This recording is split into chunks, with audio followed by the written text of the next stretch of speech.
Hello friends and family members, English language లో communicate చేసేటప్పుడు మనము చాలా సింపుల్ గా నేర్చుకోవడానికి ఇక్కడ మీకోసం 2 అక్షరాల ఇంగ్లీష్ వాక్యాలను తీసుకురావడం అనేది జరిగింది.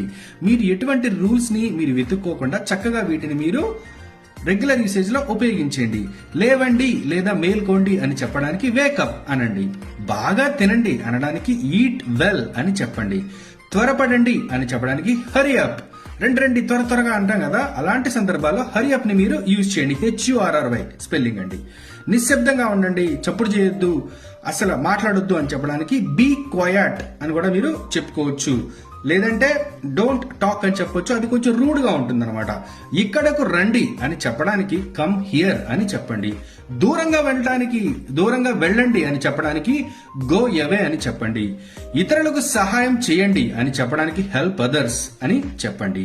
త్వరగా పడుకోండి అని చెప్పడానికి స్లీప్ ఎర్లీ అని చెప్పండి. కిరాణా సరుకులు కొనండి, వెచ్చాలు కొనండి, కిరాణం కొనండి అని చెప్పడానికి బై గ్రోసరీస్ అని చెప్పండి. సురక్షితంగా నడపండి, జాగ్రత్తగా నడపండి అని చెప్పడానికి డ్రైవ్ సేఫ్లీ లేదా డ్రైవ్ కేర్ఫుల్లీ. ఈ 2 వాక్యాలను కూడా మీరు ఉపయోగించుకోవచ్చు. విశ్రాంతి తీసుకోండి అని చెప్పడానికి టేక్ రెస్ట్ అని చెప్పండి. ఆరోగ్యంగా ఉండండి అని చెప్పడానికి స్టే హెల్దీ అని చెప్పండి. త్వరగా నేర్చుకోండి అని చెప్పడానికి లెర్న్ ఫాస్ట్ అని మీరు చెప్పండి. ఫాస్ట్ కాదండి, ఫాస్ట్. లెర్న్ ఫాస్ట్ అని చెప్పండి. డబ్బును ఆదా చేయండి, మనీని ఆదా చేయండి అని చెప్పడానికి సేవ్ మనీ అని చెప్పండి. స్పష్టంగా మాట్లాడండి అని చెప్పడానికి స్పీక్ క్లియర్లీ అని చెప్పండి. ఉపయోగించండి. లోతుగా ఆలోచించండి, డీప్ గా ఆలోచించండి అని చెప్పడానికి థింక్ డీప్లీ అని చెప్పండి. జాగ్రత్తగా వినండి అని చెప్పడానికి లిసన్ కేర్ఫుల్లీ అని చెప్పాలి. లిసన్ కేర్ఫుల్లీ అని చెప్పాల్సి ఉంటుంది. ప్రశ్నలు అడగండి అని చెప్పడానికి ఆస్క్ క్వశ్చన్స్ అని చెప్పండి. క్వశ్చన్స్ గుర్తుంచుకోవాలి.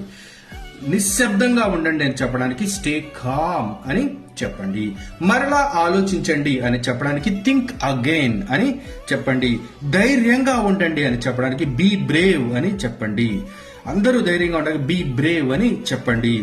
ఆరోగ్యంగా ఉండండి, మానసికంగా శారీరకంగా ఆలోచించండి, ఫిట్ గా ఉండండి, ఉత్సాహంగా ఉండండి అని చెప్పడానికి స్టే ఫిట్ అని చెప్పండి. అంటే ఎక్సర్సైజ్ చేయండి అనే అర్థం అనేది ఇక్కడ వస్తుంది. చూసారుగా ఫ్రెండ్స్, ఈ చక్కటి 2 వర్డ్స్ ఇంగ్లీష్ వాక్యాలు మీకు ఉపయోగపడతాయి అనుకున్నట్లయితే ఈ ఇన్స్టాగ్రామ్ ఛానల్ ని మీరు ఫాలో అవ్వండి. మీ ఫ్రెండ్స్ అండ్ ఫ్యామిలీ మెంబర్స్ కి ఈ వీడియోని షేర్ చేయండి. Thank you for watching this video. Free and paid courses కోసం ఇంగ్లీష్ విత్ రాజేష్ యాప్ ని డౌన్లోడ్ చేసుకోండి.